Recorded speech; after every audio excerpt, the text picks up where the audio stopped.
staying update to media and reading newspapers, what's your favorite pieces to read for both of you? I like reading very much. I don't read novels. I just read books that are on particular subjects, like understanding humanity, understanding other cultures, that kind of book. History, yes, which has bearing. I've been reading a lot of material now about Captain Cook and also Banks, his assistant, and their visits out this way, which are so important. Are we on now? Are we? Oh, we've started. There you okay. go. I told you, off we go. How do you do, everyone? Yeah. Yeah, thank you very much for joining us, all of you. Ross for coming back, and Pauline and Stan, so that's cool. Were you always interested in history, both of you guys? Was it always a thing? I've always been history interested, history focused, yeah, sure. And also tech. I love all the big tech books, yeah. What about sci fiction? Because a lot of the things that we have now, they were sci fiction in the past, and now we have sci fiction, and probably they will be the thing in the future. Is that appealing? No, not for me either. Not for me. I haven't read any of that. Ross? I used to read a guy called Ray Bradbury. I don't know if you've ever heard of him. No. He's an old, probably 40, 50 years ago now. He was a sci-fi. I was born. What was his thing? Outer space, sci-fi and different planets and creatures and, all the normal stuff. Yes. Would you guys go on a trip to space if it was available? I'd like to go to the moon. I thought that would be a nice trip to make, and looks like it's possible if you've got extra dollars. But no, I think I'd like us to get a few things right here first. Just a couple. Exactly. Yeah, but we're both history people and studied, Australian, so we both studied Australian history. The convicts, the first people. It was fascinating to me, and so that was more than a hobby. It became, university, all those things, history. What was surprising for you? What was new that when you started to understand Australian history, you were like, oh. Oh, just how vast the country was, and how utterly it was just everything the opposite to the English people when they came to Australia. And what was so hard was to try and understand why one person is there because they stole a loaf of bread alongside someone else who might have murdered a few people. This is the prisoners. She's talking about the convicts convicts that came. Who were the first settlers?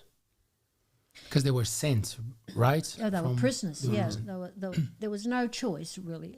The British were piling up people for all kinds of odd little reasons, poor people, and they were in boats that were overcrowded, and so they decided to send them to Van Diemen's Land, which is what Australia was called. And it wasn't meant to be a nice place, for people. It was just a place of punishment. Yeah. And many of the British who were sent were military, navy, and they were a little bit troublesome. So the Crown could get rid of the troublesome, the people who were annoying to them, navy-wise, military-wise, and also all the convicts. So that was it. And you mentioned studying First Nations as well. I guess a hot chapter must be the one of the encounters.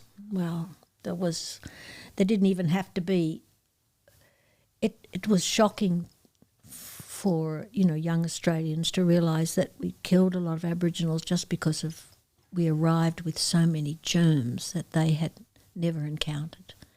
So there were all kinds of terrible things that they just died of within days of the white people arriving. No resistance to flu and things like that. Mm. That was shocking to know that here we were more civilised, more advanced, but we carried so much with us, and that they had never experienced. And that was, it was like a slaughter before slaughter. And then there were some people who chose to hunt them. That was pretty awful. When you're hopeful and you're a student, you want to change the world, or you want to make everything better, and then you realise you're part of something pretty horrific. But at the same time, there was greatness in the people, both in the convicts and in the military and the Navy. There was greatness in them and huge courage, and somehow time works it out, and a nation was built. And I loved all of that, and Stan and I shared that whole. And every state, I'm Queenslander, they were the primitive ones, and he's Melbourne, that's the cultured kind of, they did things better there.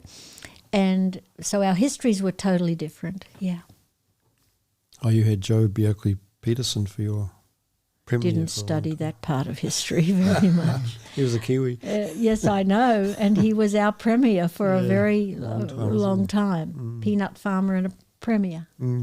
He did some good things, but a little bit like Muldoon. He was abrasive. Yeah, and they are people of their time. They do some really great things in the time, and they try to repeat the great things when the time's over, and they don't notice that humanity's moved to a different place. Did you either of you have much to do you have any information about the referendum in Australia, the recent one about the Stan's been reading First up on Nation? that. Yes, well, I was in Australia for 3 weeks before the referendum, and two things. The government put huge amount of money into advertising, TV and radio. Amazing advertisements, beautifully done. But all the people that I mixed with, now remember I'm with mainly Pauline's family, none of them would talk about it. So that made me think they're going to vote no, which in fact is what has happened. The Aboriginal questions vexed. We have, some of our relatives are Aboriginal, and we know quite a lot about it from the inside. But like last year, every government wants to fix the Aboriginal problem. That's the way they speak about it. And last year in Australia, $80 billion was spent on Aboriginal support of various kinds, which is a huge amount for a very tiny segment of the population. And I think what is now clear is money won't fix it, because they've, a tremendous amount of money. And people are aware of that. And so I was not surprised at the way the vote went. So the government's pushing hard, ordinary people not saying anything, then they get the ballot box and they vote against it. The Aboriginals already have a huge say, and I think they own about a fifth of the country. This is in the arid country, the deserts and things. It's all Aboriginal reserves, and if you find a bauxite or something in this peat, you've got to pay them. So there's a lot of money going, but money doesn't fix it.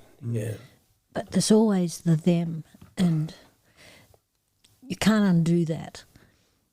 It's like, how can you compare 250, 70 years with 30,000? You can't. There's no points at which those cultures meet. And they don't even think about ownership of land. They were just nomadic. So and even in a huge country, you'd think, we can all have our space, but it doesn't work like that. So if we could see ahead to another 1,000 years, perhaps time helps people evolve. My brother-in-law is half Aboriginal, half Thursday Island. So when he smiles, you can actually, you see him, because at night he's really black. And our family, we've had to sit around the table, and sometimes it's been very painful with the Aboriginal question, because my sister and he have 7 children, and they've all married now, just about all of them, and they've married Filipino, Māori, so it's all there. But I notice that the Aboriginal question brings pain to the gathering, based on personality, and because each of the 7 children have different personalities, and some are very politically aware, some aren't at all. This is what I was thinking. Do you think they are? Do you think the people in Australia, the ordinary Australian, is educated enough or in the right way to understand the whole historical context of how relevant the issue is? From your experience there, both of you. Well, things have changed. So I've been away from Australia, and I go back for, say, a month a year. Last year I was there for a whole year, and the situation with Aboriginals has changed completely. And if you were to have any public function, let's say an air show or any kind of thing, at the beginning, or something which may be a talent quest, the host gets up and says, we want to thank the traditional owners of this land and the tribe that relates here. It's always acknowledged at every gathering, and that's an enormous change from my childhood. And now, so obviously I'm in my relatives' houses, and I watch the television that they watch, and the Aboriginal presence is very high. Now, these people are 1/3 or a quarter Aboriginal, but you can see they are Aboriginal. And they're news commentators, they're singers. They're fantastic athletes. Their presence is everywhere. Compared to them, like in my growing up, they were pushed into the shadows. And I grew up in Melbourne. I hadn't seen an Aboriginal person until I was 21.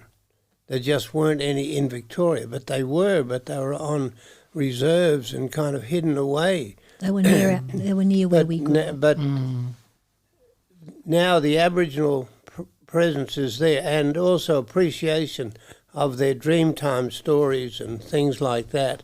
And if you're going to do, well, let's say a freeway, we were in Perth when they were building a freeway, you have to consult the Aboriginal elders. And the elders say, hey, you can't put the freeway through there because that's the where the great snake gave birth. What? Yes, on those creeks and things. We've been telling you that for centuries. So then they have to move the whole freeway to avoid going over sacred land.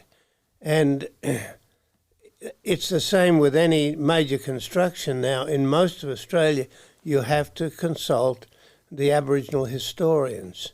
So that's an enormous change.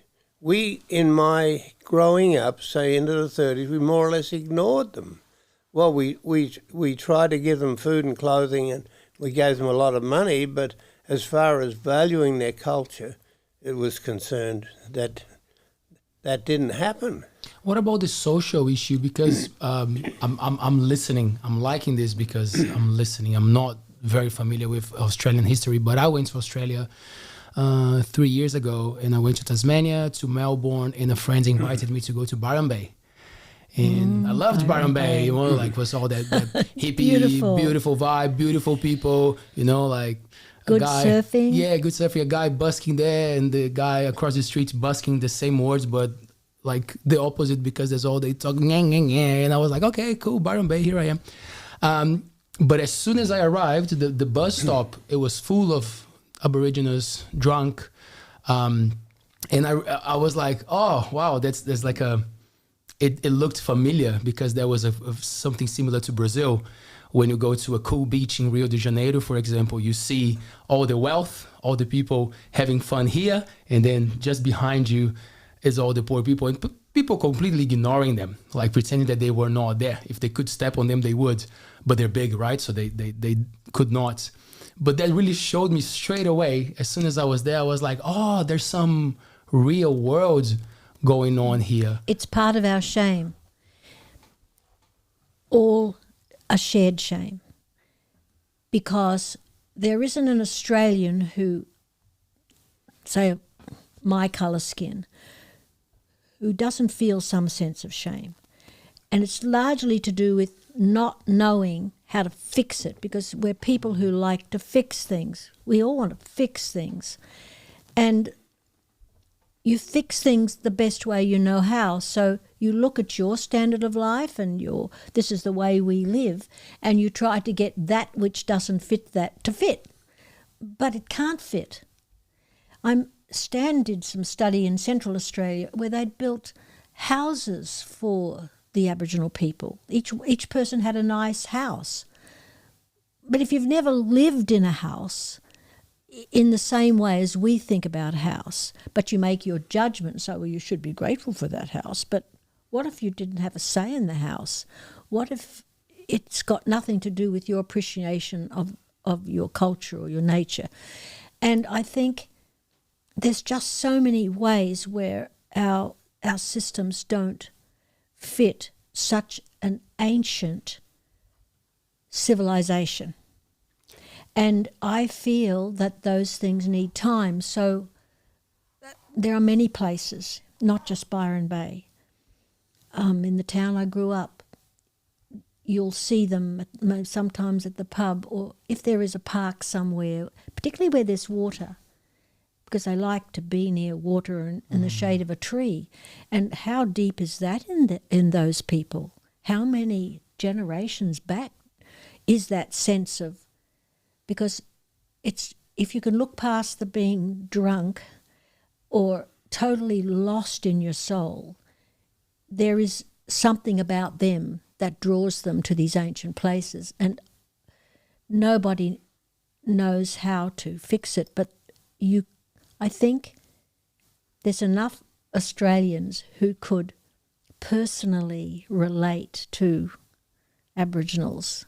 I think that might be the solution, not a program, but a journey of relationships.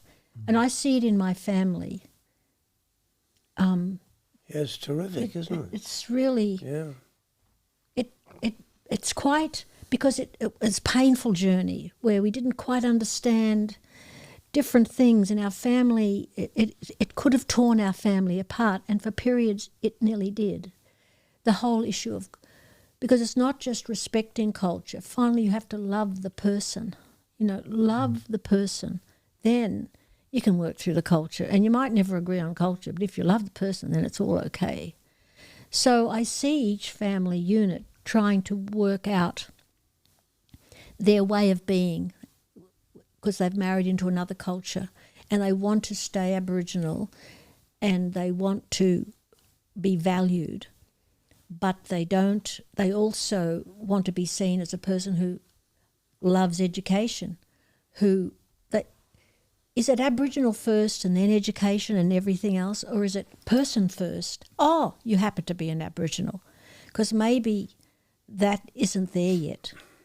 And it gets worse as you go further north, actually. There are parts of most towns in Queensland where there's this dark place.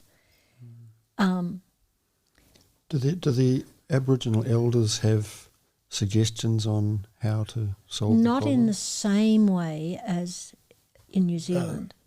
Aboriginals didn't really have tribes as we have them here. So a tribe could be typically 20 people, 15. Just groups rather Yeah, than it's tribes. very, very small. And there were lots of different ones. And their languages were totally different. And what happens in the elections one of the election platforms, more or less for every party that's come into power in my lifetime, is we are going to fix the Aboriginal problem. And so what they do, they come in and they spend a large amount of money. And so, for instance, when I was working in the Northern Territory, you're not allowed to go onto Aboriginal reserves. You have to be invited or you have to have a permit. But I went on to some, and I went on to one which had been built by one of these government promises, we're going to fix the Aboriginal problem. So out there in a town of about 500 people, they built a replica of an Australian suburb. I was there. So there are footpaths, concrete footpaths. There are curb and channeling. And every family had a house. More basic perhaps than we would have, but it was definitely a house with a roof and windows and all the facilities and things, the bathroom. And the Aboriginal people wouldn't live in the house. And they said, we'd rather live on the front lawn, and we'll give us some canvas and we'll make a tent, and that's where we don't know. The house kind of gives us the willies. And then they built a community centre. This is, I could talk for a long time, but I won't. But this is a striking example. So they built a community centre which would accommodate about 150 people. It had a raised stage. It had lights that revolved around like that so they could have a disco. It had a sound system. It had everything. And the school teacher took me there. All of the wiring had been pulled out. It was as though it had been bombed. Everything that could be sold was taken. And the Aboriginals were, in a way, as far as I'm concerned, as I could understand it, were saying, this is your idea of what we want. It's not our idea. And so we're going to pull it apart. And they built large toilet blocks and showers, hot showers, kind of open. I mean, no roof on it, but very nice facilities. And within about a month, they were no longer working. Fittings were gone. Because this sounds awful, but the Aboriginal folks didn't want to flush the toilet. They've got ways of dealing with their own human waste, which is probably quite a good thing in the desert situation. But so politicians come, we've got a big checkbook, we're going to give you a lot of money, and we're going to build it according to our mind, what we think would be really nice for you out here. And they kind of sit back and watch, yes, okay, nice you're doing that. And then when they get possession, now this may be different now, so I'm talking 30 years ago, when they got possession, they said, no, this isn't our idea, and we're not going to live like you are trying to make us live. We're still people of the desert. It's complex. It'd be interesting for the Aboriginal groups to take a few politicians go walkabout for a year. They're starting to do that. The politicians couldn't survive. Not for a few years, but for, say, 2 to 3 months. There's a much greater valuation of their way of looking at things. And their wisdom and so on. Yeah. So my brother-in-law has a business, and he has catalogued all of the ancient sites. This is in Hervey Bay, which is north of Brisbane. It's a very beautiful tourist area. It's a tourist area. And so he takes groups on walkabout tours. So he said, I'd like to take older people. We haven't worked out how to do that yet because you're not travelling on a footpath, you're going through bush. And along the way, he teaches them some of the skills, which he hasn't lost, lighting a fire, and doing it safely, because everyone can light a fire, but they do it differently. They understand wind and so forth, and you can feel it in him.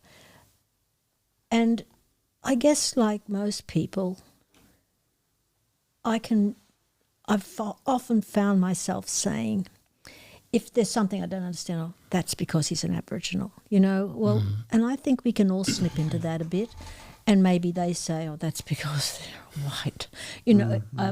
But we can talk about it, because if it's in your, if the commitment to love the person because they're in your family, that can sometimes help the cultural thing. But I notice. So one of the children has married a Maori girl, and they live on the Sunshine Coast, and there have been some issues with their children at the school, and they've had to go along and try and sort things out. And you're not sure if it's race or is it culture or what it is, but it's hurtful. That's very hurtful. But one older man that we both know very well, he started a trust. Now he had a very British education, but he was a man of the people always, and he was a very good engineer, and he noticed through his son's friends how the Aboriginal boys, they were part Aboriginal, seemed to have an understanding of spatial things. And he started this trust to give young Aboriginal people an opportunity to do engineering. And they've been doing this now, it's 14 years. And I don't know if we all assume some cultures are good at things. You know, you think of Italy and you go, yeah, food, good cooks. But he said they have a very natural gift, mostly, not everyone, in engineering, in various kinds of engineering, and particularly engineering to do with water. And, you know, he's a scientist himself. So, you know, I think, well, isn't that wonderful? He just felt inspired, and he got a past Prime Minister of Australia to help him do it. And one of our nephews was in that program, and he's gifted. There's another element. Now you can say, oh, that's just because he's a bright young man, but I'd like to think there's something very, where do we come from? What makes us like we are? I'd have to say that it's just much more than 3 or 4 generations. It's usually there's something in us that comes from a deep past that we don't have to know, but it's in us. And I think if there's more patience in the Australian people, the Aboriginal people will come into their own. They will travel a different journey many times, but they will find ways to contribute to Australia. Some will miss out. That's the sad cost. Some have given, you know, the drink, the drugs, but that's the same in every culture. There's a percentage. I think understanding Aboriginals and alcohol, this is what I learned when I was in Central Australia.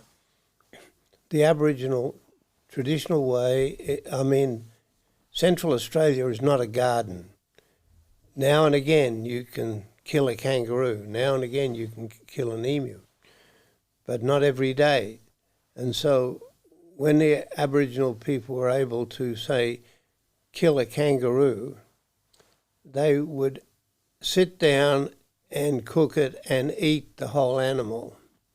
And the people who were talking to me said they'd grow twice the size in their girth because they're just eating and eating and eating until the whole animal is consumed. There's no refrigeration. They've got, maybe 24 hours to eat this animal. And in the Aboriginal mindset, you don't walk away from a table, you take everything. And so when they came to alcohol, the whole idea, we have 2 glasses of wine and we cork it up and we'll have that tomorrow. It's not in their psyche. There it is. We're going to drink the lot. That's the only way. That's centuries and centuries of eating everything when it was available. And so that's in their psyche. And I do think that is one of the problems with alcohol, because when they get started, they don't want to stop until the thing's empty. That explains a lot about how we live our lives, how Exactly. everything is available, is highly available. And so many people are anxious and depressed because there's no real appreciation towards achieving something and having the opportunity to have something. It's everything available all the time. So when you're dealing with people who dealt with things differently and suddenly it's all available. And I wanted to take back to what you said about politicians try to create a system that works for them, having that idea of like, oh, I got all the solutions. And while you were telling the story, I was thinking for the people who just tuned in, you both own a local newspaper, so you tell stories, you listen to people, and you have to explain and tell those stories in a few words, which trying to. So I wanted to ask about that. How does it work when you have a story and you're putting a newspaper out that is for everyone? It's for the whole community. You're not catering to a certain group, I guess, you tell me. And you have to portray that story. Do you put your opinion in it? Are there parts that you will, or parts that you not? How is the conception of a newspaper? How is the mind of the person running, because your name's there, when it comes to telling those stories? It's a privilege to tell a story. And I think sometimes I'm with the person and I'm not quite getting it, or I'm not caught up in the story. I feel like I'm a spectator. So you've got to watch that, because then you have to be involved. A certain aspect of your personality has to take a risk. I often find when you've got your notes and you're just about to leave, the person says something really vital and important. And they, it's not that they didn't think of it before. It just, it always, there's a rhythm about the way. And I think you have to not give your opinion, but at the same time, when you're telling the story of another person, something of you is there. Maybe the way your eyes saw the prism of their life. That's quite. I mean, Stan and I write differently. He's more creative than I am, and I'm a bit more. I like putting in more detail. So we both have different. But sometimes I walk away from an interview and I think, I want to know much more. But in a newspaper, too, you have to think about, you want to stretch people, and you're really working now in a world where people don't read a lot, but there's still, I always say, they're interested in other people. At their best, they're always interested in other people. So we just have to write the stories. Sometimes we drop off a paper or a magazine. I come away and say, oh gosh, there's so much about that person. We should do a story on them. But I don't want to face everybody and think, oh, do a story. They might think, they might close up. They mightn't share their life. So sometimes it's around an event, it's the person and the event. But why did the person organise that event? What got them to do it? What's part of their history that makes a person want to do that kind of thing, or to push themselves so hard to achieve something? And then you just sometimes just do a story and your heart's not involved, and that's just the way it is, That's just my opinion. But Stan does differently, and he'll say, how many words, Pauline? And I have to go 400, so I might get 405. Whereas I'm not like that, He's quite. He say, how many words did you say again? So we're a bit different that way. It's quite. Anyway, Stan, you have a different way. I'm not interested in pushing my opinions or my worldview on anyone. I think it's a privilege to listen to them, and I want to reflect as accurately as I can what they're actually saying, even though some of the things might be different to what I think. If I'm doing a story on this person and that's what they think, and I want that to be heard, because there's no superior way of thinking, in my view. So you don't have any editing of, like if somebody had really extreme views which were quite radical, and do you edit it at all? And Stan goes, let it go. And I go, I don't know "Oh." if I've had anyone with extreme views, but if there was a reason why this town, this community should hear that person, I would like their views to be made as clear as possible. And maybe someone else will refute them, or I might feel uncomfortable with it myself. But it's that person. I want to help that person get their point of view across. And the other thing that I do all the time is try and help people to listen to others. Yeah, he's more mild, not mild, but Stan's, I don't know. I'm Irish in my nature, a little bit. And A little bit. Oh, my God. well, maybe a lot.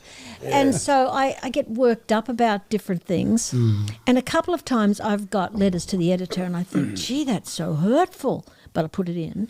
But if it's got something that could really, like it's hateful, then you've got to, in my mind, I just want to wipe that sentence out. But now I can ring the person, and I like to call the person and say, I want to take that out. Or then I feel, well, I've got to be careful here, so I email the person, which is it's just the way things are. But that happens very rarely. Rarely. I see that fine line because on our show here, it's a similar thing to bring people to share what they have to say without judgment.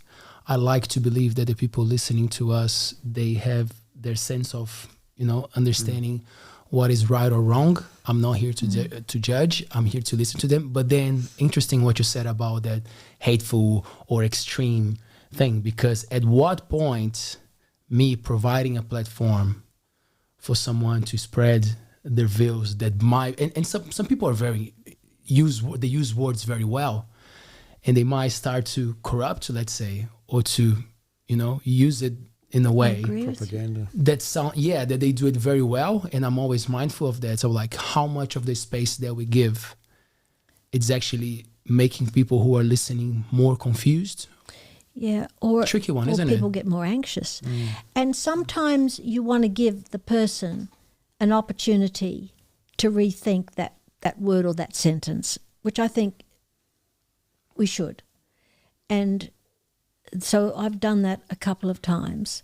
So you've taken out something that they've agreed you can take out, even if they might not like it.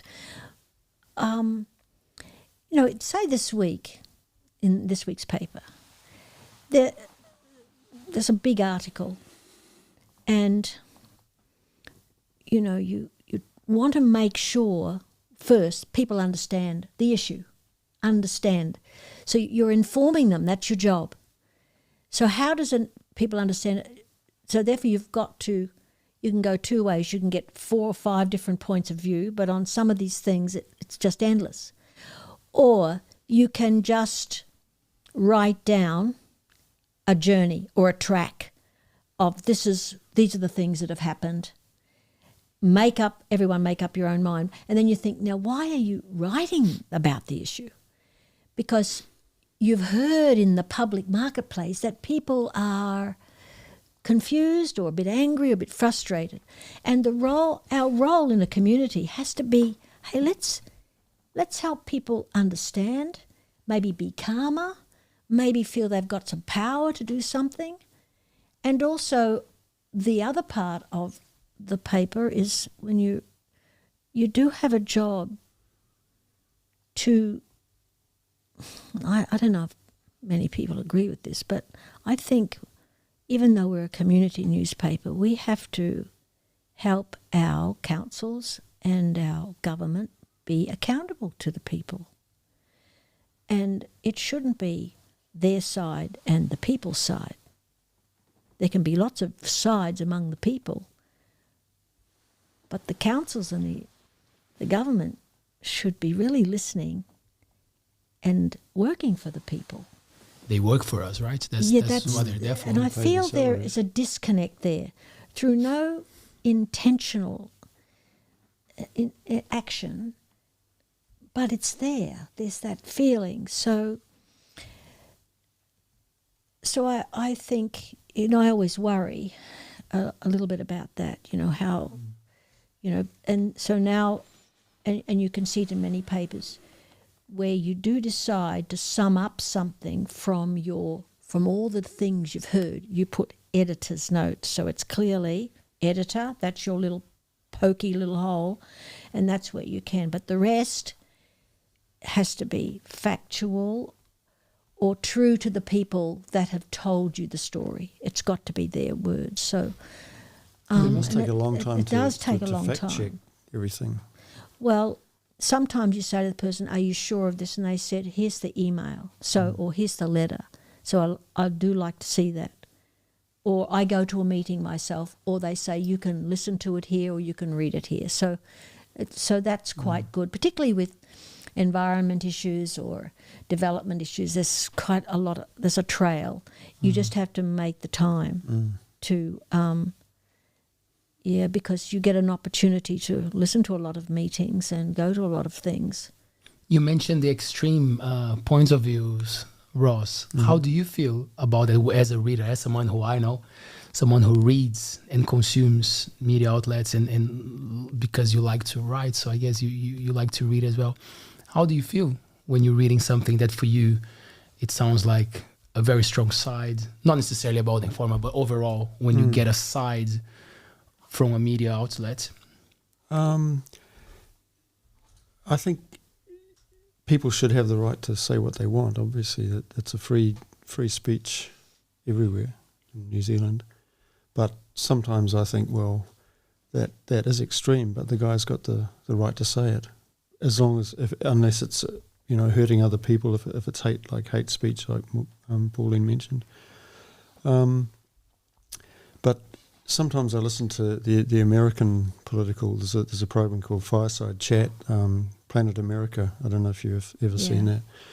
And it comes up, and there's just so much really, really extreme political stuff going on, which I just cringe when I hear some of the stuff people are saying. But then they've got the right to say it, and I've got the right to say what I say. But when I write articles, I try not to put one side too strong, much more strongly than the other. I'll just say what I think, and people will obviously agree or disagree. And particularly if you're taking the role of an editorial. Yeah, that's where it's just got to be factual. You need to say what you think. Yeah, and why you think it, because that's people want to know what people are thinking. It would be very worrying if we could. There has to be avenues of saying what we think, and everyone needs to be heard to feel their opinions valued. But I do think social media there's a measurement about writing something or even preparing this program. You think about it, you plan it, but sometimes social media is like this great big kind of, I don't know, splotch pad of all of your spontaneous reactions or responses, where you're almost doing your initial baby thinking on something out there for the world. That I have concerns about that, because at our worst we can all, like sitting in the car and you're really angry at the traffic lights. That worries me. Come out spontaneously. That's why I find writing. I could never be a politician, or I don't have the gift of the spontaneous gab or the memory to be a politician at all. So writing, I can spend hours and hours and hours on a article, and my thoughts are clear when I'm writing it. It's not a spontaneous thing. I have to think about it and I have to do the research online so it's not spontaneous stuff, which you hear a lot of politicians sort of just come off the top of their head. It's like, wow, really? When Pauline sent me your bio, some details about your life, one of the things that stood out was your dedication to religion, theology studies, and Presbyterian pastor. Is that the word? Presbyterian? That's correct. Yes, and Pauline used to be one? A minister. A minister, sorry, not pastor, a minister. Same as Stan. Same as Stan, Presbyterian minister. Is that correct? Presbyterian. Say it 3 times. Presbyterian. That's all right. Presbyterian. Yeah, I know. Presbyterian. I used to say that. I say, Stan, what do you think of when you say Presbyterian? What comes into your mind? Because I cannot even say it. But I grew up Catholic, and it was a thing that I was told to, like our family is, and then you're going to do it, and then you just carry on doing it until one day that you realize, I do have an opinion. I can read and decide things that I want to do for myself. And then I left that aside, started criticizing quite a lot. And nowadays I'm much more relaxed about the idea. I have my views, but I also listen to people, obviously, which is an important thing. But from what I see, especially in the political spectrum, is that religion starts to get a lot of power getting into politics as well. And there are a lot of strong opinions from religious views that not necessarily align with the way that a lot of people think, non-religious people. And I was just curious about that. How do you guys put all those things together of having religious beliefs and at the same time running something that is for everyone, not necessarily religious people? Do you let some of your views slip there sometimes? Do you hold on to that when you're putting a piece, or you thinking like, no, I have to be neutral here? Stan is looking at me like, I want to go first. Yeah, we talk about this, but he gets so fired up about this. Let's do it, Stan. Go on. Here we go. Well, my life's a journey. Everyone's is. But in my thinking, I started off more or less fundamental. That means you kind of believe all the truth in the Bible. And then that is, the Bible is the bottom line as far as truthfulness on every subject, right? But in my time, and a long time in the church, that changed a great deal. And now, well, because I served the church for such a long time, 50 years. More, dear. But 60. My whole belief system has changed. I'm a very enthusiastic supporter, if you like, of Jesus, the Jesus narrative. I like it very, very much, and I think about it quite often. But I don't push it on anyone, and I won't, because it seemed to me early in my life, well, there's one way, pal, and that's my way, and you better come, or otherwise you're going to fry after you die. I don't. You put it the wrong direction. It's down. You're going to fry. That's right. Thank you. Heat goes up though. We're down under, remember?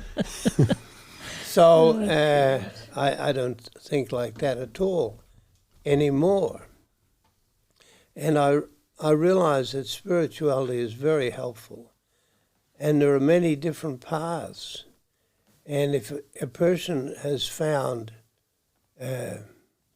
some resource that helps him to live a stable and worthwhile life in any kind of religion or philosophy, I'm all for it. I haven't got anything to say to you.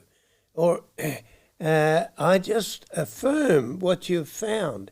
This is great. And I encourage you to continue in it.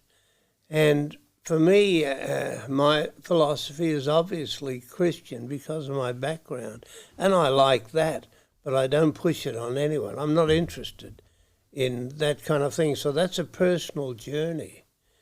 And certainly in the paper, I have no religious agenda at all. When we came, people were sizing us up. And I had a few conversations with people I didn't really know who just said, well, you know, we're not very religious up here. That was before they even said their name. and I'm going, well, that's good. Why would you be telling me that? But they were trying to say, well, we know you're religious, you and Stan, and so, you know, we hope we're not going to get a sermon or something. I don't know what they were thinking. If they only knew what was going on in our heads and our heart. But, of course, they didn't. And religion is different from you, Leo. I actually think that religion is almost irrelevant to even the elections and things like that. I sort of feel that it wasn't there, but you have had a different, you felt that it was quite... Yeah, I in what I see, well, I'm from Brazil, so there it's just a shit show.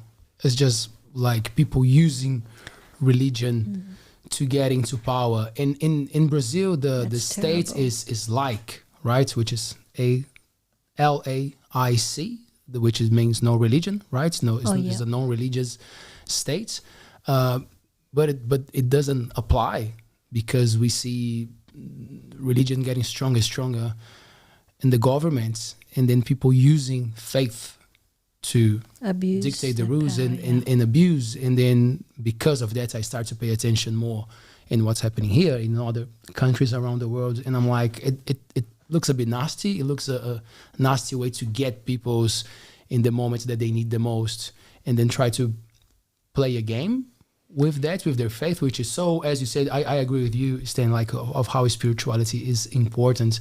But then if you start to interfere in what the society should be and should be good for all. If you start to be dogmatic and say this is the way and you've got to go this way. And you've got to vote this way. In my life, so I represent kind of middle-of-the-road Protestantism. So there's Catholics and Protestants. Well, the Protestants have lost a huge amount of ground, and they're going to lose more. And so if you go into any church, or any church I've been in the last 5 years, and I don't go to church hardly at all now, the congregation is old. There are no young people there.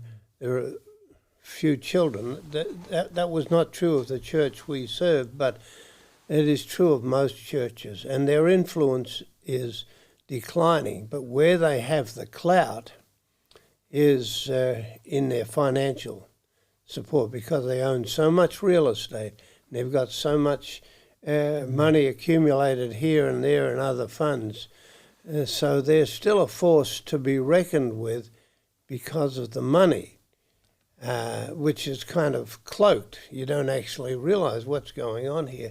But the influence of my church in New Zealand and the church I served in Australia is very, very tiny. And I think it's probably declining. And I don't see that as a bad thing. I see, when I used to say, this is the way, you got to do it my way, now that's a bad thing.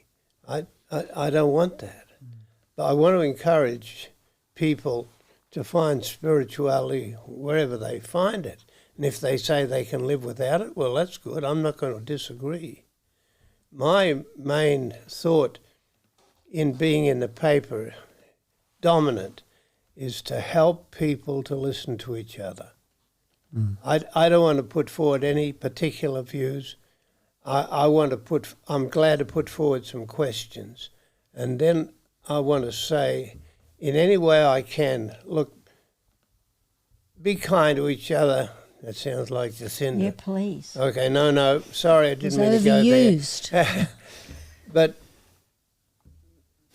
just realize that this person has some integrity and listen.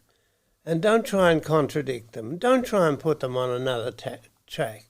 And if I can do that in some way through my writing, just encourage that, listening to each other, accepting each other, realising we've all made mistakes, but we're here and we're not bad people, and we can go on from here. Now that's where I am now, and I'm very comfortable with that. We check with each other, often say, okay, what do we want to do? What's the paper about? We want to connect people through the paper.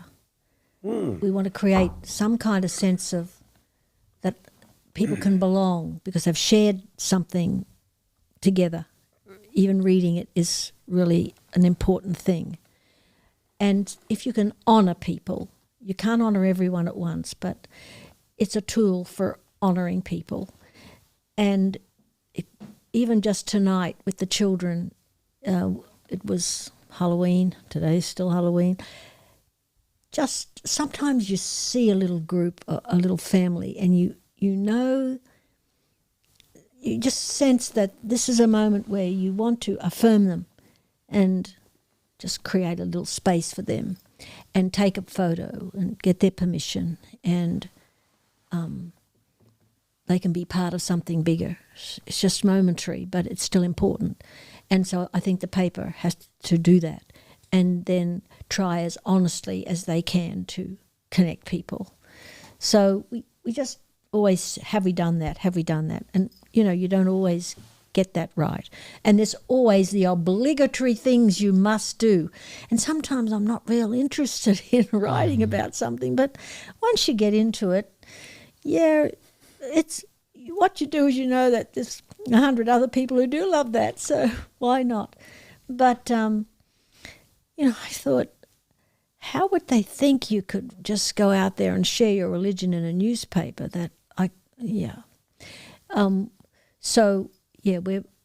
I'd have to say I'm a religious person. And I wonder when you say you had to shed religion, how difficult that must have been. I have many Catholic friends, Catholics in my family. I'm interested in your journey with that. Because there's a big part of us that was enculturated by that religion, and I don't think you can totally shed it.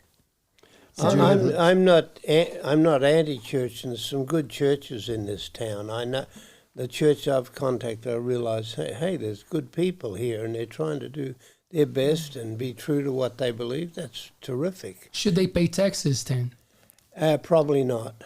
Oh, none of them? No, sorry, I said that the wrong way. Yeah, I think churches should pay taxes. I do. It's wrong that they can accumulate wealth. I think it'd be better if it was on some kind of equal footing, just with a business or with a club. Let's say a club. Let's say they're on the same basis as a sporting club or something like that. That would seem okay. But sporting clubs don't pay taxes, do they? Don't they? No, they don't. Think so. No, okay, well, you put me right. But the whole thing of the privilege of the church, I think that should be looked at. Yeah. And it's probably not justified in today's situation. Maybe they could use a lot of land. I know in Auckland the churches have I shouldn't say I know, but I think the churches have a lot of land. They own half of Queen Street. Do they? Yeah. Why not affordable housing with all the church property? That would be good, for the people living in front of the churches in the streets. They could stay in. Exactly. That would be a great move, It's a tricky Attention. thing.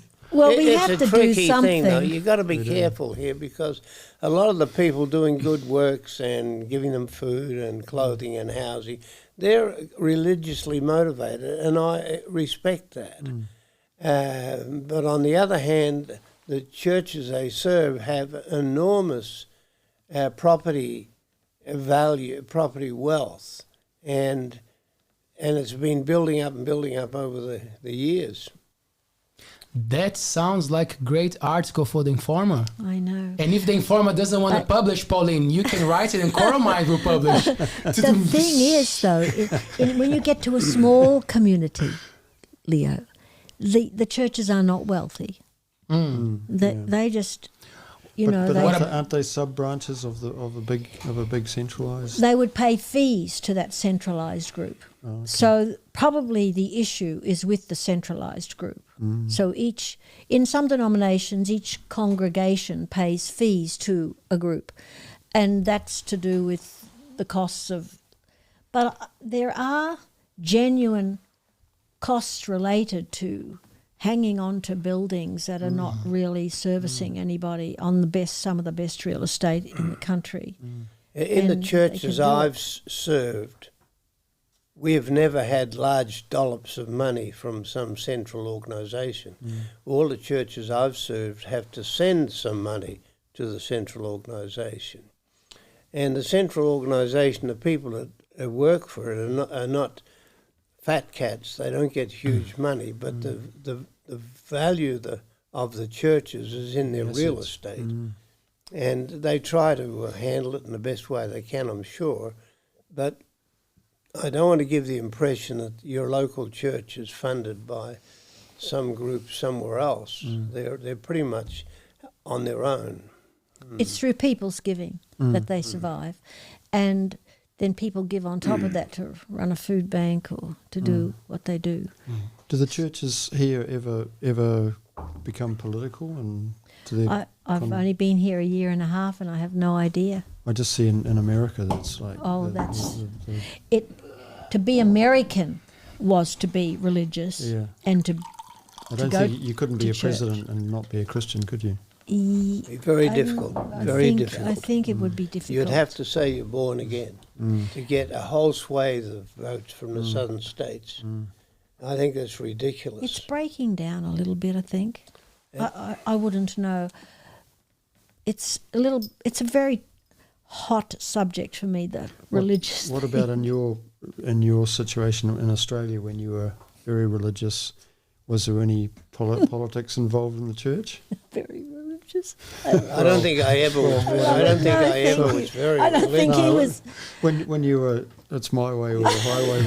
that I time. applied to be a minister, and they said, "Go away, you're too worldly. Come back later." Really? Yeah. Did they? That was a long time ago.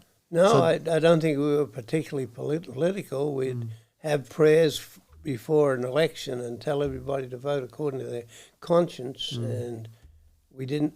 Our kind of church didn't support a particular party. No. That's good. We talk so much about community and being the voice of the community. How do we go about Maori participation in media outlets for you guys? I think about that a lot. If you go the route of just writing articles in Maori. Oh, not even the language only, No. but I mean like just portraying and telling stories. Is it something that it's part of Informa? Well, I think it should be part of every paper. It depends on whether you look at a person as a Māori or just a person. I always think about that a lot because in my family we have about 12 cultures.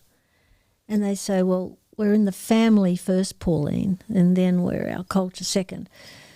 I think in this community or in any other community, you have to, if I go hunting or I want a Māori story there or a Filipino story there or I think that's not a good way to think. I'm kind of putting people in a little canister or something, putting a label on it. I'd love to do stories where the key people in the story are, Māori, Pacific, everyone working together. I think that is more of the truth of New Zealand than, I've got to have some Māori content. I feel every paper's got quite a lot of Māori content. Just say this week, if I was writing about the air show again, well, I don't know, what sort of story is that, But then, sorry to interrupt you, but then if you go from that mindset, then we should remove Māori from school then. Oh, because then mean? you're not, if you're saying that like, if we're looking at people, But there's representation involved, right? There's like what you are and what you grew up with. You know, I understand where you're coming from, but isn't it important? Like for me, for years, I spent so much time in New Zealand that I kind of started to let go of what I am as a Brazilian person, you know, and I had Maddie asking me, I was like, oh, are you looking forward to going back to Brazil? Because I went back 3 months ago. And I told her, yeah, we'll be fine. And then when I came back, I told her it was the most amazing thing because I reconnected. Yeah. So I realized how much Brazilian I am and how cool my culture Let me tell is. you, And Leo, I want to talk about it. You are very Brazilian, But it's see, wonderful. yeah, but you know, like, so that's what I mean. Like, I understand that we're all people, but like we have these cool elements that sometimes I want to share. Like without thinking, I'm already talking about how cool Brazil is and the culture, and I'm like, oh, that's who I am. So when it's like with Courier Minds or with Altbays, if there's someone interested in coming and sharing Maori knowledge, I'm like, oh, cool. I want to learn. I want to consume that because I want to learn about that. So I was just thinking, if as a newspaper, when you open something, you never know what you're going to get. It's like a box of chocolate, right? You're like, ooh, what are we going to get this week? And suddenly there's a beautiful story that I didn't even think of, I don't know, something about Maori culture that I would never think. So I see your point, but I'm just thinking like, wouldn't it be a thing to represent people as well? I think so. I feel like the Informer goes looking a lot for Maori stories. So when I was at the art show, the Maori Pacific Art Show, I specifically thought, but I was a bit disappointed because it was not all the artists were there to interview. But no, I'm not sure if I do go looking for Maori stories, but I don't want to say, aha, I've got my Maori content, if you know what I mean. Like when I went to the speeches by the young people, they were 12 and 13-year-olds, and it was really good. And I'd say of the 12 kids who were finalists, there were 4 Maori kids, and I was really looking forward to maybe they're talking, but they'd all chosen kind of generic subjects, and everyone added a Maori greeting and a Maori ending, but it was all, I felt disappointed because there was a young Sri Lankan boy there. So you can't always get the story. So I ended up just writing a story about the speeches, but there was little of culture there. But in other ways, you know, with the forays, I think if there's something to be there, I want to be there. I think there should be more Maori things, like even at the festivals, we go to the markets. You'd have to be a private detective to find something that's Maori, really. And that's why is that? What's wrong with what we're doing? There's beautiful art, but it's not. There's not a lot of some of the, you know, when I'm in Australia, I can recognise and I look for, you know, beautiful Aboriginal paintings, and they speak to me from my childhood and we, in our family. So I think maybe when is our community asking for more?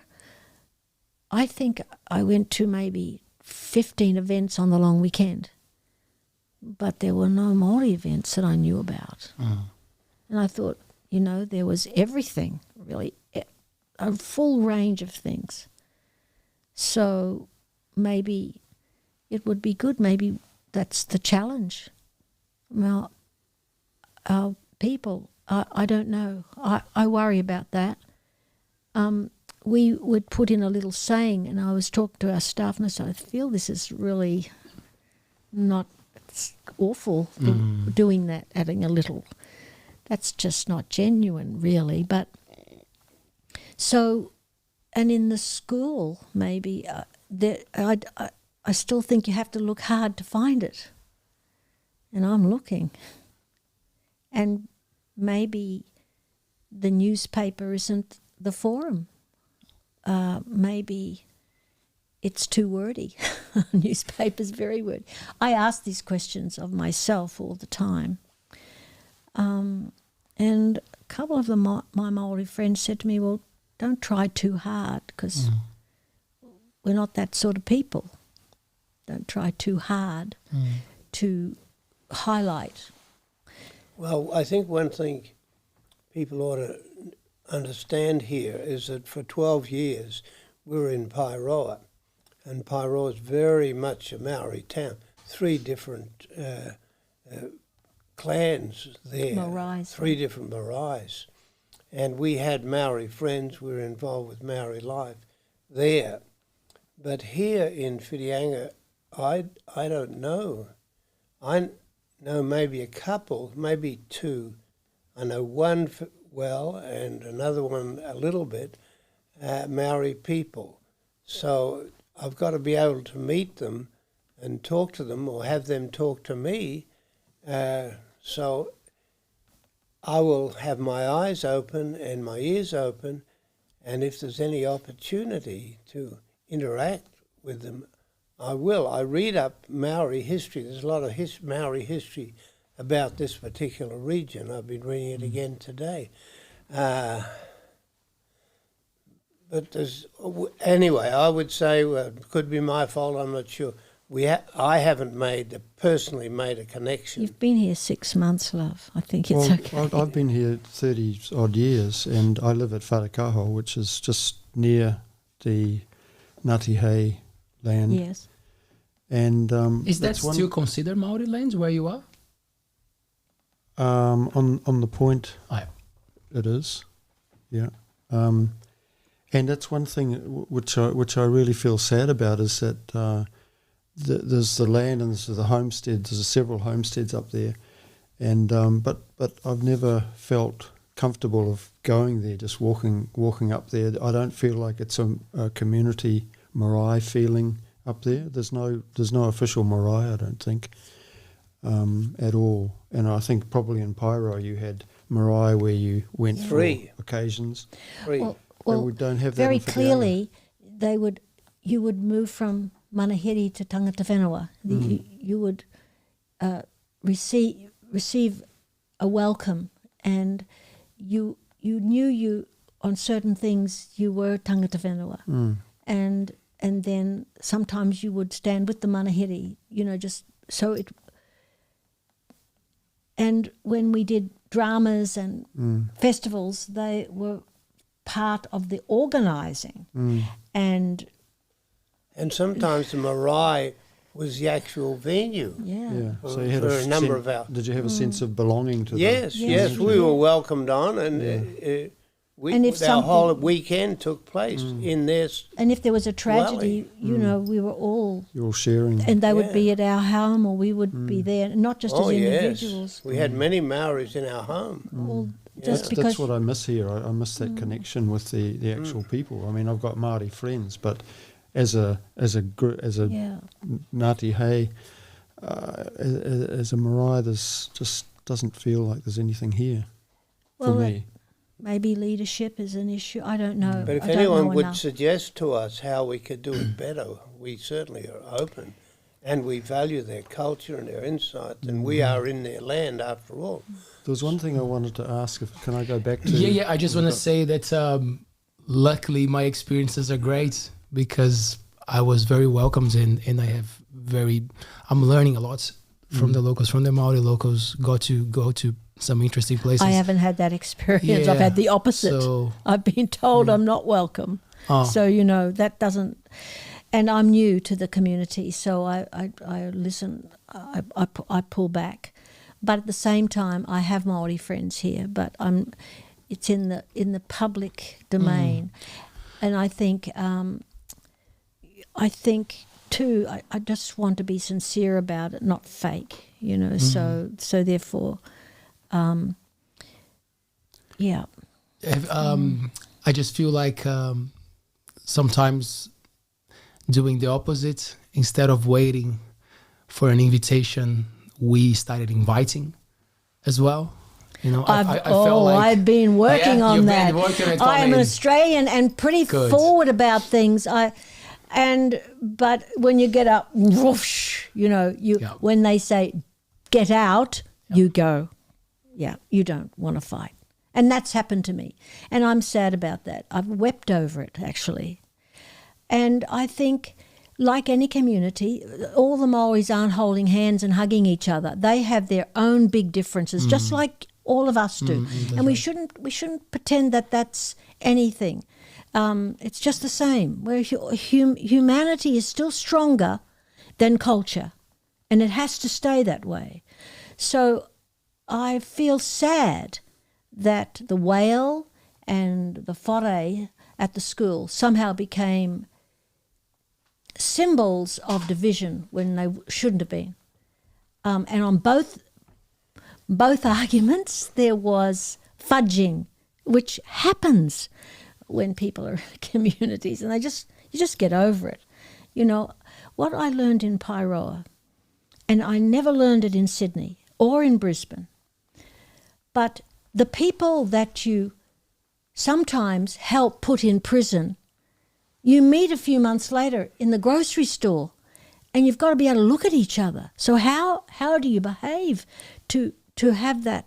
How are you with each other to help that happen? How can you possibly do that? But you have to. And I learned a lot about that from the Māori people, because there was big social problems with some of the kids in Pyroa, and they were the majority of the kids, Māori kids. And some got into terrible trouble, did awful things. But at the same time, you wanted that young person to still be able to walk tall when things were all dealt with. Now, that to me is a good sign of it. That's a community when that can happen. So I feel like we're still on the way, and it's much harder because Whitianga is about lots of streams of people who, some have been here a very long time. And most of those people who've been here a very long time are not Māori. And very long time, I mean 60s, from the 70s or whatever. So I think there's a fair bit of work. People have their clubs and their interest groups, and that's wonderful. But the whole cultural thing still is in young stages. I haven't given up, but I was too hurt. And that's important. Don't give up. No, and in a year when we both had tragedy in our family, we were like, are there things you're not allowed to write about? Well, no. I put it out there. I feel like we're very potent. We have a lot of power as media, as people who have a voice, because as you said, on social media, anyone can go and write their opinions. But when you are a printed thing, or when you are a beautiful thing that you're presenting to people and people carry with them, I think that carries a lot of power. And I feel like it's a brave move to when someone tells you that you're not welcome and you're still trying. Yeah, I feel like there's a great thing because I don't feel it so hurts. Brave. It hurts, but it's part of the job, isn't it? Sometimes people will not like what you're doing, but it's still our it's job the business we're in. The business is there. The person's not always right for the business, but they can create something within that business that is effective. And so I'm on that trail. And I think, I got used to Pyroa because if, when things weren't good, we would talk about it, but that hasn't happened here. And I'm not sure why, but in a newspaper, you have Mondays coming. The paper's got to be ready. And it's got to be the best you can possibly make it. And you mentioned a couple of stories, the whale and the fare, that definitely sparked some reactions there. Yeah. Did you guys feel like you also portrayed the other side of the story as well? Oh, I don't think so at all, because it wasn't available. I really tried, but no, not possible. But you can, and some people who are in the marae, they talk to you and say, please don't say I've said anything, but this is the story. So you have that. And that was the case with that. There was not just one opinion or two sides, there were 10. But I think openness has to be right across the board. And Europeans haven't always been open. They've been used to running everything when they don't really. But I think in my situation, I didn't feel I got any openness. I just was like I wasn't even allowed to take a photograph, or I wasn't allowed to talk to anyone. And I'm a strong student of history here, like many years of study, because we've been coming to New Zealand since 1977, and we were obliged to learn the history of the country, and not just the white story. And, you know, I've tried to read as much as I can to understand. And I talk to my Māori friends in Pairoa, but they say, you know, we're tribal, Pauline, too. We don't always agree on everything. And we don't, you know, we're the same. Humanity and culture, that means that 10 Europeans, even from the same clan, are very, very different. 10 Māori are also very different. And I value that. So I'm looking forward to that. I just want to do the best paper possible. I'm still getting to know how this town works. And, you know, I said to Stan, when you weren't here the first year, I was like in a terrifying panic almost every day. Really almost too hard to breathe. And I wasn't there when Kathy died, and I wasn't there when my son was wondering whether he would live. And some days my own pain was in the writing, but I was just grateful I got a paper out, because I promised I wouldn't fail.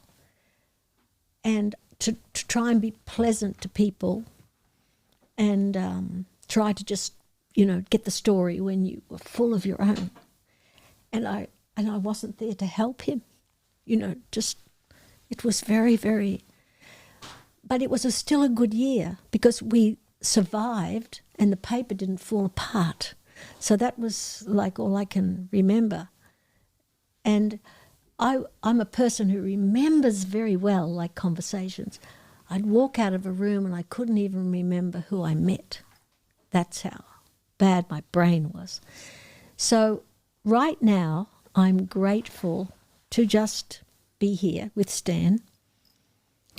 And I feel like things are moving. Things are moving in the town. I really want this summer for so many businesses just to be good for them, so that they can feel, and my hard work, thinking of their words, my hard work is for something. And it's not all about money. You often feel you just need to achieve something, you know, to feel like you've done something well.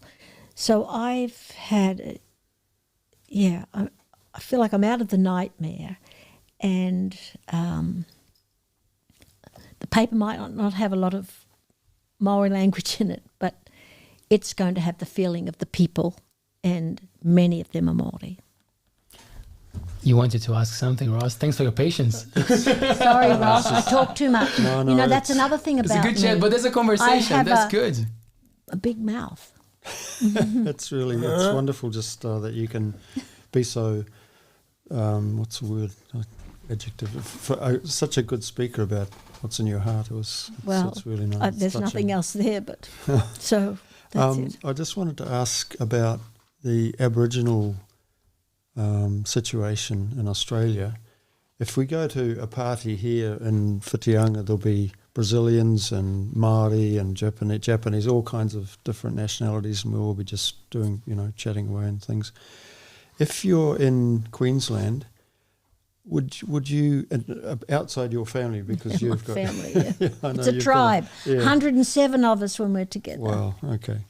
But outside your family, would people socialise together? Would Aboriginals and Pākehā I don't know what you call them in Australia, but If they're friends, they will, yes. yeah. But generally, is there a mixing of the races, or is it sort of separate? There's a mixing of the races. No, yeah, it's good. Definitely. But the Aboriginals that are still in the desert and like being in a desert, not so much. Yeah. But all of them, almost all of them, have mixed blood now, and they're welcome. There's no a sense of excluding them. There's a very small number of full-blood Aboriginals. In fact, there's probably none. Probably none. My brother-in-law would be the darkest person in Harvey Bay. I would like to say something just about Whitianga. Now, what is part of Whitianga, part of today, part of yesterday, is that this whole area was tapu. The whole area was. And when I came here and I worked here 20 years ago, there were very few Maori. I didn't know any personally at that time. And I was told by Maori that the reason why there weren't Maori in this area was because of the terrible slaughter, and the whole area had been put under Tapu Road out there, and it was a place that Maori didn't like to come to. So now that's changed. It's different now, but it is part of the background, and it still is a kind of a shadow. Kind of a shadow. Well, it's history. It's part of their story, and it's our story too, because we live here. But it must have been terrible. Makes relationships more complex. They were much simpler in Pyro. Hot topic, Ross. Hot topic. Isn't it? Yes, it is. But I was driving some boys in a car in Brisbane to go. They've been bowling, and there were 4 of them, and now they wanted to have a sleepover. So I thought, okay, do this, and asked me, fine. So the first boy, he said, we've got to get permission. Okay, so they're on the way home from the bowling. So the first boy, who they're all speaking English to me, but he rings his mother and he's talking in French because his mother is French. So then the next boy rings and he starts talking in Chinese, in Mandarin, to his parents. And then the next one's talking in Indonesian. And I'm thinking, this is really Australia. But then they all go back. They can flip between 3 languages. And it's quite wonderful. I think that's probably, perhaps in country towns, it's not to the same level. But I think slowly it's getting there. But, we could do better here, because I even, sometimes the Filipinos talk to me and they say, we're a community and everyone's welcoming, but that next level of friendship it takes quite a bit of work. I was just talking to Taylor today about when when the language school started 35 odd years ago, and at first the Japanese students were not really, people were pretty reticent to have them in the families, and especially the RSA after the war and things. That's right, but I heard that. As people started to have homestay students, and the Japanese kids stayed with them for a few months and got to know about each other's cultures and what have you, the whole town changed. And in the end, after 25 years of the school, the whole town just loved the students. It was just a really good, it's experiencing each other. Takes. I was just wondering if that happened. It probably does happen in Australia, but if the Aboriginal and other cultures somehow could invite each other into their spaces. I think it's happening. It's happening. Yeah, I think so. Oh, that's good. Particularly Aussie rules. Rules? Yeah. Because the teams are very multicultural. Oh, yeah. Well, because you have to be able to run fast, jump high, and Aboriginal people are really fast runners. I know my nephew would say, does anyone want anything at the shop? And you'd go, could you get us a Coke and this? And we had no idea he had to jog 12 kilometres to get the stuff in hot weather, but he would just jog, come back, bring it, not very puffed at all. He just had this, he had that wonderful It's in his ability. genes. It's in his genes. But what is also in their genes often, but they're gaining it from the whole wonderful rich mix, is he just wasn't interested in competing. He could run. He just was enjoying running, but to go and learn how to sit in the blocks and take off, he just thought that was stupid. Yeah, pretty much. So, without the differences, but with the way the world is now, we can amplify our problems, which I think we sometimes do because we're very privileged and very developed, and we have time to notice. But I can think of many parts of the world where they just want to live another day, and perhaps being aware of that, just to value people, where they are, just not wishing that they could speak better or understand more. And I have to work at that. I think we all do, because we do not shed totally ever what made us. We think we've shed. I think sometimes I've shed the church, but you can't just say that and do it. It's still a part of you. Stan, a lot of people see the newspaper at a table, at a cafe, and they have no clue of the work, what it takes to make the newspaper sit at that table. How does it work? How is the production of a local newspaper? How many people? What's the circulation? How do you plan? Can you both of you take us through a little bit?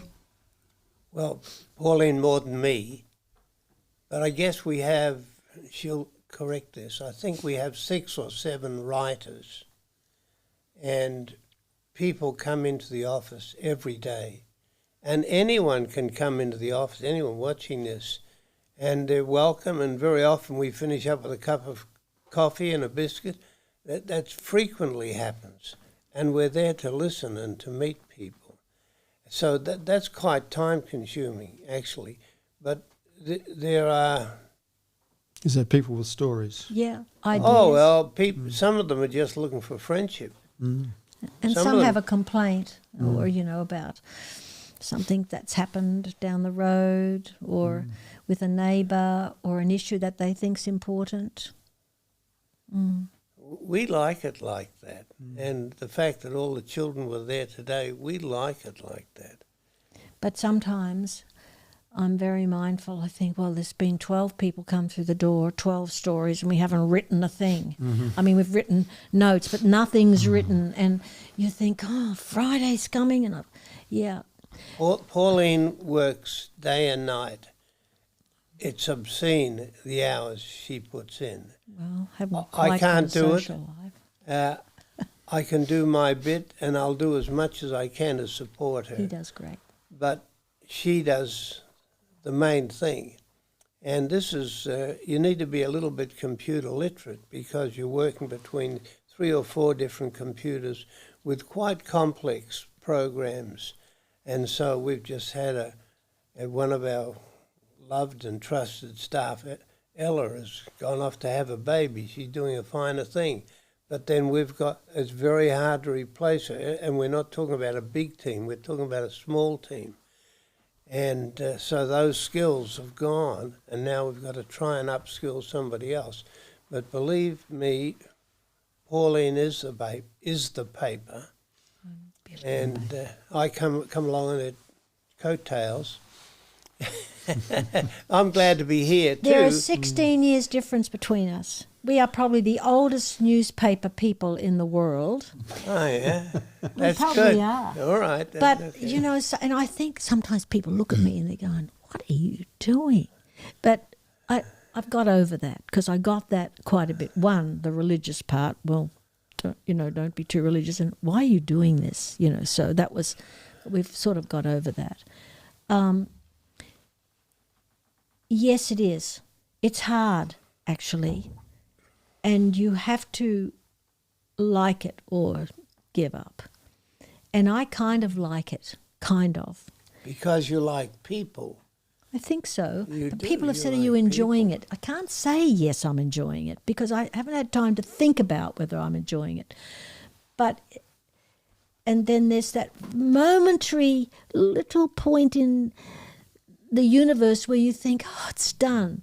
But then as soon as you've pressed the go button, you think, oh, God, did I check Next that? week. I bet there's mistakes, and you're just waiting for someone to tell you. And then they do tell you. They say, well, there's a... But they haven't said anything about the other 28 pages. That's okay.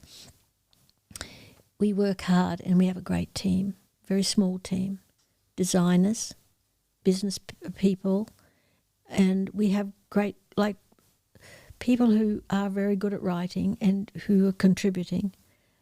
Sometimes when you're looking at the paper, you think, we haven't got a balance of stories. And so it might be Sunday night, you're pulling stuff out, and you say, we've got to have a different story. And you don't always have a bank. Well, why would you have a bank? I've only been here a year and a half. I don't have a bank. And so then you try to look for the balance, like young and old, culture. I always try. And Do you have every week the same number of pages that you have No, to fill, or you just no, what okay. you can? Well, I always compare. There's a lot of papers on the Courier Mail Peninsula. We don't go under 28. Now that's just what I've said. But sometimes we just don't have the advertising for 28. We only have enough for 20.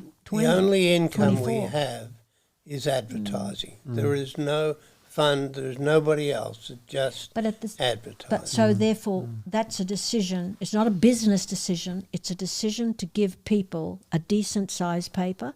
So if you go for 28 pages, and I got this on Thursday, big debate in the office. Pauline, you have not got enough advertising. 24. No, I said, you can't write. There's not enough stuff for 4 pages. That's a hell of a lot of words. And you think, okay, 800 words for every half page plus a picture. Where are you going to get all that from? And I just said, we're not going to 24 pages. So I said, I didn't say it quite like that. I said, we're not going to 24 pages. I think you did say it like that. Oh, Yeah, okay. I think you said it I like think that. I said it probably I think louder. you laid down the law. I don't know. So with that, we just you could see the design people saying, well, how does the paper going to look? So I said, I'll just make those ads slightly bigger or spread them out. And then we got a couple more ads. And then I look for people. I just say, that company's doing a good job. Put them in free. I mean, I've done that. I did that because I ran out of hours. It was 4:30 on Monday morning. And What time do you have to send it? What time do you have to send the newspaper? this time 3:00's the deadline. You pay dearly Monday. It was 4:30 in the morning on Monday, and I need to go to bed for a little bit of time.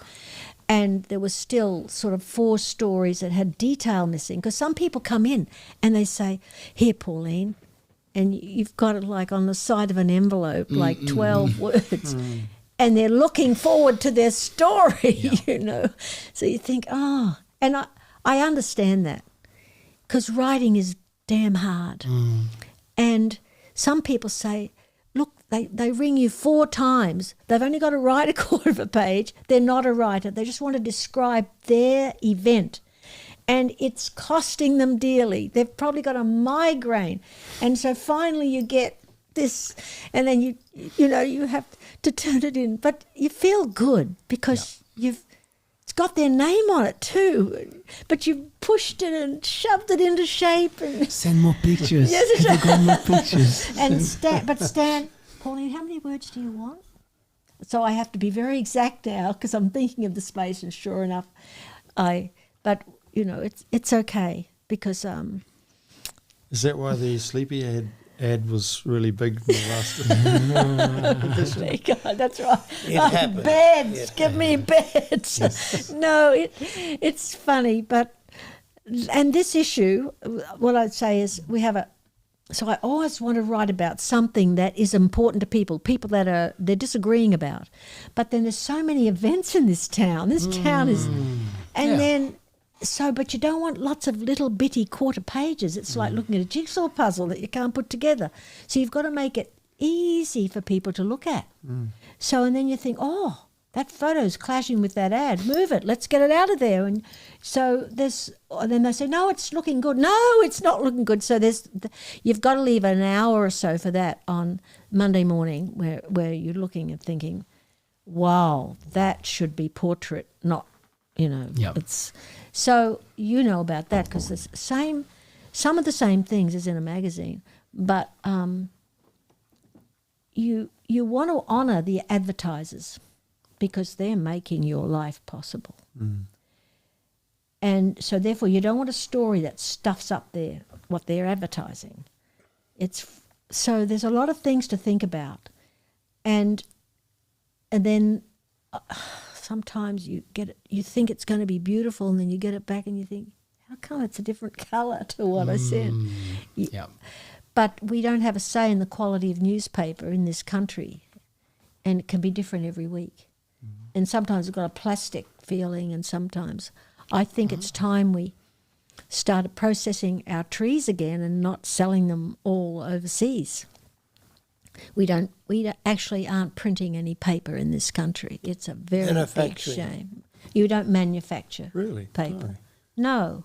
We Is leave all it. that imported? All of it. All of it. Except toilet paper. Really? It's very sad. We sold it off. Newsprint. We sold off all the paper mills. Really? Yeah. I mean, the country. Why would you do that? Well, I guess efficiency, I don't know. I don't know. And now the whole idea of the tree, growing the tree and harvesting it, which was to create jobs and economy and everything else, does to a small extent, but all of the byproducts of wood, because we sell the trees, all the byproducts are over there somewhere else being made into amazing things that we're buying back. Everything is used, sawdust, everything. And now they're overseas. We're being sold things that we grew. Crazy, isn't it? That's an issue. And so at the moment, the world's short of newsprint, sort of. I don't know what's going to happen now because the main Australian supplier in Tasmania has just been bought by another country because they broke some rules. But anyway, that's one issue. But we're a small market and, they worked out that we couldn't afford it. But there might be a way. Someone should be looking at that. I hope so. So that the whole idea behind the pine forest was that maybe all the slash could be used for... It could be. There's no doubt about it. Absolutely. Absolutely, yeah. 86 years old, Stan. Do you think if you stop, that's when things go bad? Because you're very dedicated to what you do. Sometimes he says to me, why would I want to stop?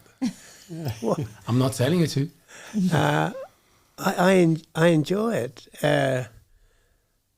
I don't enjoy the tension that sometimes comes, but mostly I enjoy writing. I enjoy meeting people.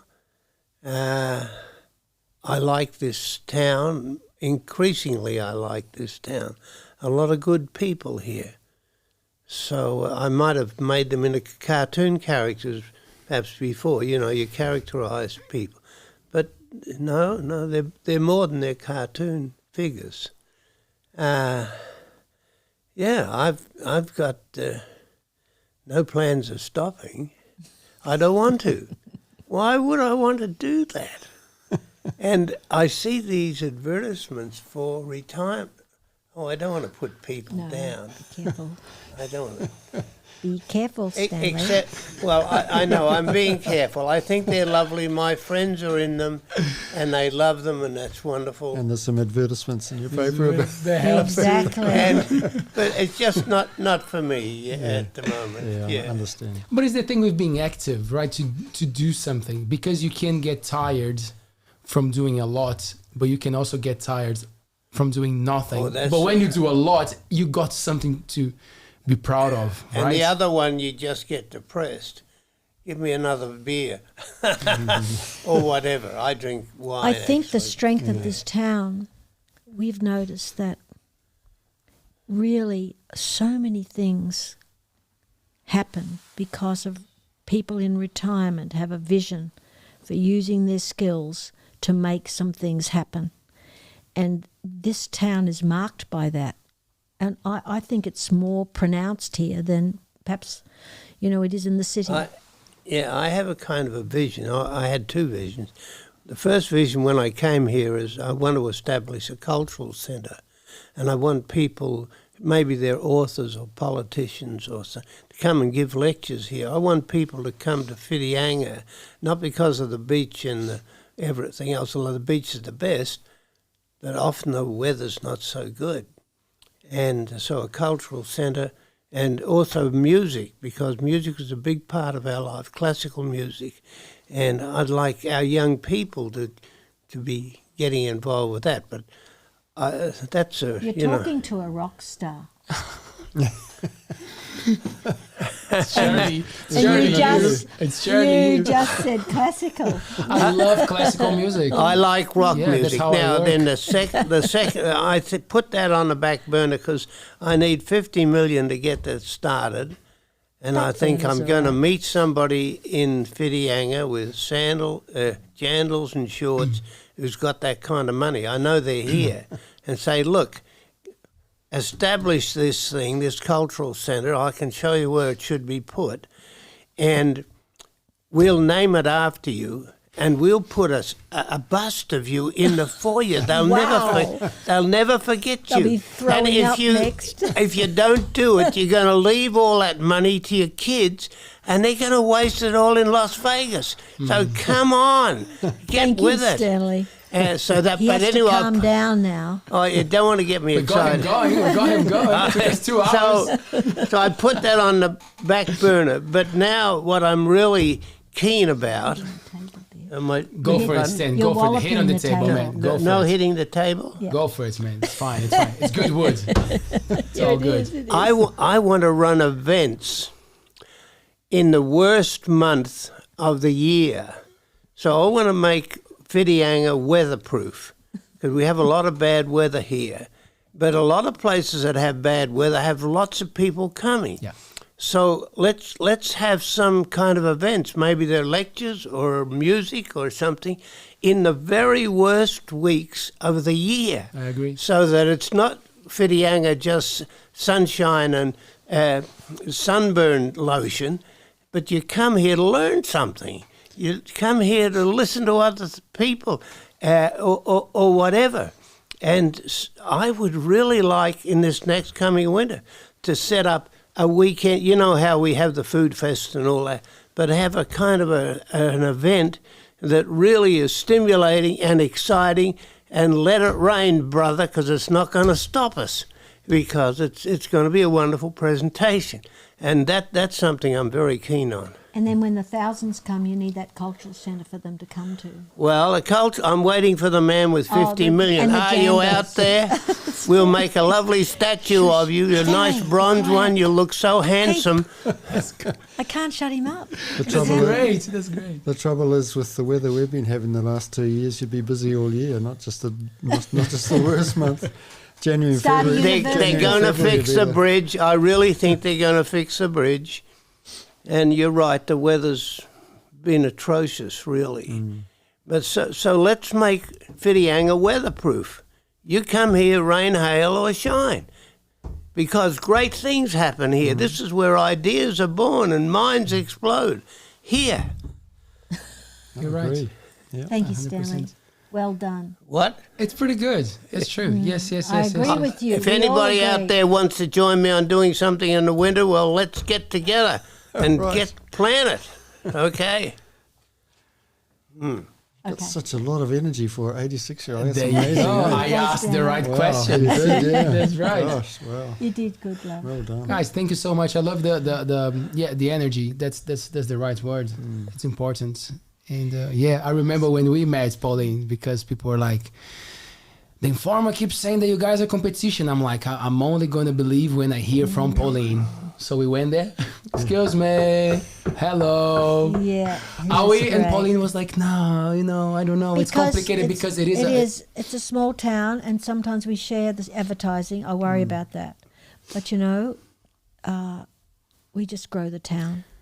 And there'll be enough for all of us. Yes. There's no problem. And media has to complement each other. Yeah, right? that's You need a strong radio station. You need more than one, if possible, Absolutely. and newspapers and magazines. And as Stan said, New Bridge, more people coming. It is growing. It's impossible to stop. I agree. I think that That's right. I agree with Whitianga is that. in a position. I agree with that. It's got a feeling about it that. And we're going to change the demographics, not just old people. We want young people. Well, we've got And people who work from home.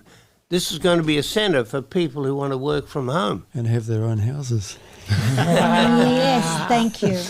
Thank you. Well, we're having a bit of trouble with that. That's the topic for our next show. Yeah, Guys, thank you so much for coming and joining us. That's it's cool. our pleasure, Leo. I- Thank you for having us and for the lovely. We love the studio here. It's very good. Thank It's you very really much. good. Yeah. And I think a lot of people from the community, they hear about you guys and they read your words every week, but I don't know if they get to see you and get to listen to you. So thanks for the opportunity. It's fine. Thank you. Thanks, Stan. Thank you. Mr. Liggins, Thank you, Ross. Thank you very much. thank you. Awesome. Thank And you. now And people, Taylor. Thank you, Taylor. Someone has to make things work, right? So Yes, he's doing it. thanks, Taylor. And this week, for you watching us, you're still here. Thank you so much. So we are opening an exception. We usually live stream every Tuesday and Thursday, but we are opening an exception this week. Our show is going to be tomorrow, Wednesday, with Mr. Hori. What a pleasure. The Maori Elite is coming to the show. Yeah, so I'll see you at 7. Oh, before I forget, sorry. Bay's Pizzeria, how was that dinner? It was beautiful. Beautiful. Good Thank you. stuff, Oh, eh? yeah, beautiful. Awesome. Really classy. 80% at least. Yes, sir. So if you are coming to town now that we're getting into the beautiful high season, make sure to go check Bay's Pizzeria. They also do some Mexican food on the weekends, mañana. So check the bro out. Henry does beautiful food. I posted a story on our Instagram, so make sure to check them out. I also want to send a big shout out to Blue Ginger, who has their anniversary this week.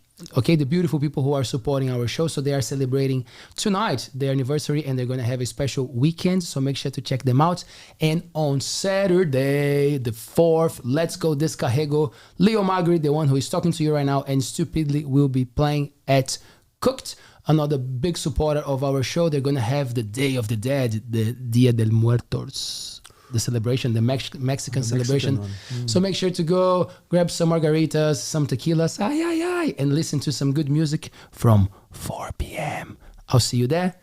Thank you, team. Thank you very much. Thank you. Thank you. Kakite. Ciao.